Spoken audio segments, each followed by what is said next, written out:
আসসালামু আলাইকুম রহমতুল্লাহ। সম্মানিত কোয়েল পাখি খামারি ভাই বোন, আমি ভিডিওর মধ্যে অনেক সময় বলে থাকি আপনারা যারা নতুন তারা অবশ্যই ডাক্তার এবং অভিজ্ঞ যারা আপনার এই খামার বিষয়ে তাদের সাথে পরামর্শ করে আপনারা কাজ শুরু করবেন, যে কোনো বিষয় শুরু করবেন বা করবেন। এজন্য বলি যে আসলে আপনার ভুল হয়ে যেতে পারে। নতুন আপনারা খামার করতে যাচ্ছেন, একটা কিছু করতে যাচ্ছেন, এটা আপনার ভুল হয়ে যেতে পারে। আপনি যখন অভিজ্ঞদের পাশাপাশি যাবেন, সংস্পর্শে যাবেন, তাদেরকে আপনার খামারে ডেকে নিয়ে আসবেন, আপনার ওই ভুলটা ধরায় দিবে, সংশোধন করার চেষ্টা করবে। দেখেন, আমি এই খামারে অনেক দিন আগে আমি আসছিলাম ভিডিও, এবং আমার কাছ থেকে ইনি পাখি নেয়।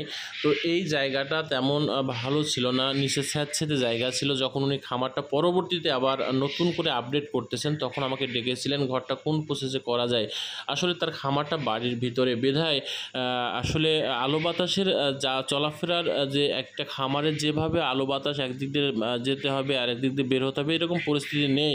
তারপরেও আমাকে ডাকার পরে যেভাবে উনি করেছিলেন, আমি তাকে বলেছিলাম আপাতত আপনি এভাবে করেন। দেখেন, আমি দেখাচ্ছি তার ধাড়িগুলা গেঁথে সুন্দরভাবে করছে, তার মেঝেটা উঠানটা প্লাস্টার করে নিয়েছে। এই পাখিগুলা কিন্তু স্যাঁতসেঁতের মধ্যে ছিল, যে খাঁচাটা দেখতেছেন এটাও নিচে প্লাস্টার করে নিয়েছে। যাই হোক, একটা সুন্দর একটা জায়গার পরিবেশ উনি আপাতত এই আবদ্ধ বাড়ির ভিতরে করছে। যদিও এটা খামারের পরিবেশ না, তারপরে যদি বাড়ির ভিতরে আবদ্ধ অবস্থায় রাখছে, তারপরে এটা করছে।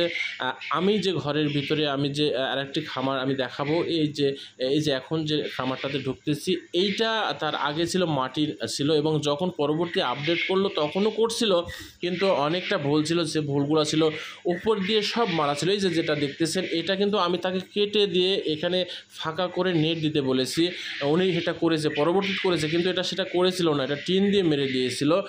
তারপরে আরও জায়গায় এই যে জায়গাগুলো দেখতেছেন, সব জায়গাগুলো ওনার মারা ছিল। যাক, ওনাকে আমি আসার পরে এই ভুলগুলো ধরিয়ে দিয়েছিলাম যে দেখেন, আপনার এই বাড়ির ভিতরে খামারের উপযুক্ত যেভাবে হওয়া দরকার সেভাবে হবে না, ঠিক আছে, কিন্তু সেভাবে করার চেষ্টা করতে হবে। কারণ এই কোয়েলের ঘরে থেকে দূষিত বাতাসগুলো, গ্যাসগুলো বের হওয়ার রাস্তা বের করে রাখতে হবে। বাহিরের বাতাসগুলা এই ভিতরে ঢোকার মতো আপনাকে জায়গা করে রাখতে হবে। এরকম অন্তত কিছু পরিস্থিতি করতে হবে। তো এইটা করতে হলে আপনাকে এই জায়গায় একটু ছিদ্র করতে হবে, এইখানকার টিন খুলে দিয়ে এখানে নেট দিয়ে ফাঁকা করে দিতে হবে। উনি এই দেখেন, দেখতেছেন না, অল্প অল্প করে কিন্তু তবুও করছে, এগুলো ছিল না।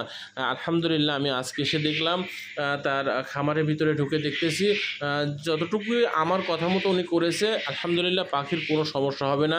কারণ সামনের দিক থেকে টোটালটাই খোলা আছে, বাতাস ঢুকতে